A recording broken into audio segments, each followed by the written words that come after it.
You didn't choose a single one of them. Not one. And the moment you see that, everything changes. Every belief you have was given to you, and somewhere inside, you already know that's true. By the end of this session, you'll see something most people never notice. The beliefs you carry, the ones you've been calling yours, were placed there by other people before you could choose. And once you see them, you'll realize you've been living inside a house you didn't build, following rules you didn't write, defending ideas that were never actually yours. But first, you need to see how they got there. Think about the first belief you ever held. Not one you chose, one that was already there. Maybe it was about God. Maybe it was about money. Maybe it was about what kind of person you were supposed to be. You didn't read a paper. You didn't weigh the evidence. You were too young to question it. And someone you trusted told you how the world works. And you believed them. Not because it was true, because you had no reason not to.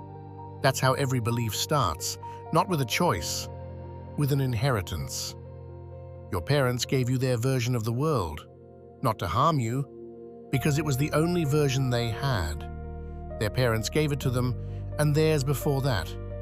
Your teachers taught you what the system told them was true. Your culture showed you what success looks like, what a good person does, what you should want from life. Your religion, if you had one, gave you rules about right and wrong, about what happens when you die, about who's watching and keeping score. And none of it asked for your permission. By the time you were old enough to think for yourself, you already had a complete set of beliefs running in your mind, telling you what's true, what's safe, what's possible, and what to be afraid of. And here's the part that matters most. You didn't know it was installed. You thought it was you. Every opinion you defended, every fear you carried, every assumption about what's normal, what's acceptable, what's real. Most of it was placed there by someone else, and you've been calling it mine ever since. But something didn't fit, and you know exactly what I'm talking about. There was a moment, maybe more than one, when a belief you held didn't match what you experienced. Maybe you were told that certain people were less than you, and then you met one of them, and they were more alive, more kind, more real than anyone you'd been told to admire. Maybe you were told that success meant a certain job, a certain house, a certain life. And then someone who had all of it told you they were miserable. Maybe you were told that doubt was dangerous, that questioning was disrespectful, and something inside you said, no, that doesn't sound right. That moment, that crack, was not a mistake. It was the first time your own knowing pushed back against something that was installed. And if you're listening to this right now, that crack never closed. It's been growing. You've been quietly questioning things for longer than you realize. Not because something is wrong with you, because something in you has always been able to tell the difference between what you were taught and what is actually true.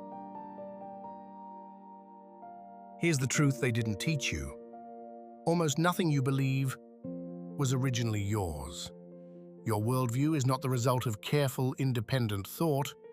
It is a collection of inherited assumptions that were placed in your mind by other people. Most of them before you were old enough to evaluate what you were receiving. This is not an insult, this is a liberation. Because the moment you see this, you are no longer trapped by it. Socrates understood this more than 2,000 years ago.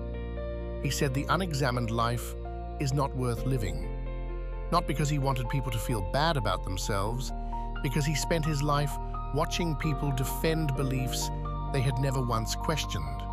Beliefs that were handed to them by their parents, their culture, their city.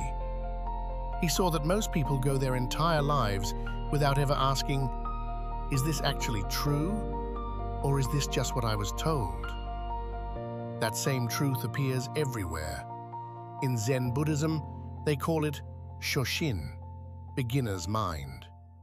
The practice of approaching every moment as if you've never encountered it before. Because the moment you think you already know, you stop seeing what's actually there. The Sufis speak of tearing the veil, the layers of conditioning between you and direct experience of the truth. In many indigenous traditions, the vision quest exists precisely for this reason, leaving behind everything your community taught you, not because it was wrong, but to discover what is true for you, apart from what was given. Every single one of these traditions is saying the same thing. You were given a mind full of other people's conclusions, and the path to wisdom is not adding more beliefs on top. It is learning to see which ones were never yours and letting them go. This does not mean everything you were taught is false. Some of it will hold up under examination, some of it won't. The point is not to throw everything away. The point is to finally choose, to look at each belief and ask, is this actually true? Or was it placed here by someone who never questioned it themselves? That is not rebellion. That is the beginning of a conscious life. So what does this actually look like? Not as philosophy, but as a lived experience on an ordinary day in your actual life. You're at work. It's an ordinary afternoon. A colleague says something about a situation in the news, and you feel a reaction rise in you. Strong, immediate, certain. You know exactly what you think about this. You've always known. But this time, something is different. Instead of speaking, you pause, and you ask yourself one question. Is this opinion mine? Did I arrive at this through my own experience and reflection? Or is this something I absorbed from my parents, from my social circle, from the media I consume? You don't have to answer. Just asking the question changes everything, because in that pause, you feel something shift. The certainty loosens, not into confusion, into openness. You realize you might not actually know what you think about this. You realize you've been carrying someone else's conclusion and calling it conviction. Here's another moment. You're lying in bed. A worry surfaces about your life. Maybe about money, maybe about your future, maybe about whether you're doing enough, being enough, living the right way. And instead of sinking into the anxiety, you catch it. You ask, where did this standard come from? Who told me what enough looks like? Was it my mother? Was it a teacher? Was it an ad I saw 10,000 times before I was 18? And you realize the worry isn't yours. The standard it's measured against was installed. You've been anxious about failing a test you never agreed to take.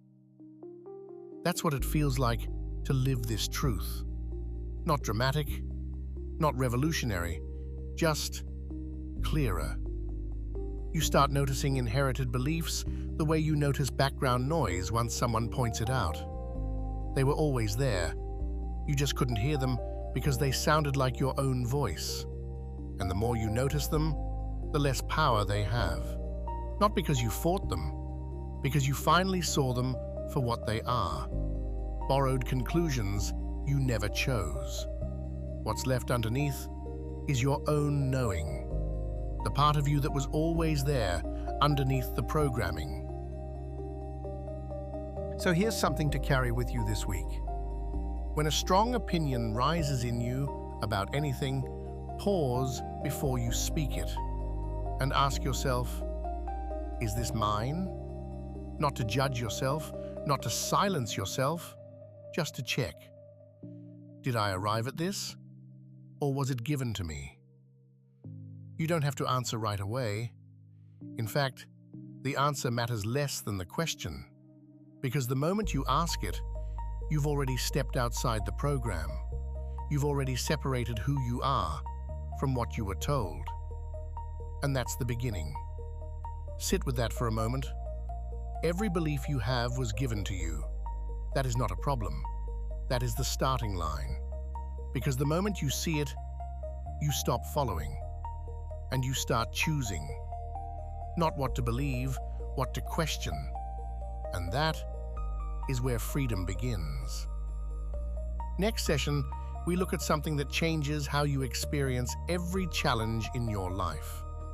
You'll learn why problems aren't what you think they are, and why that realization might be the most useful thing you've ever heard. If this sparks something in you, subscribe for more. This is the Illuminated Truth.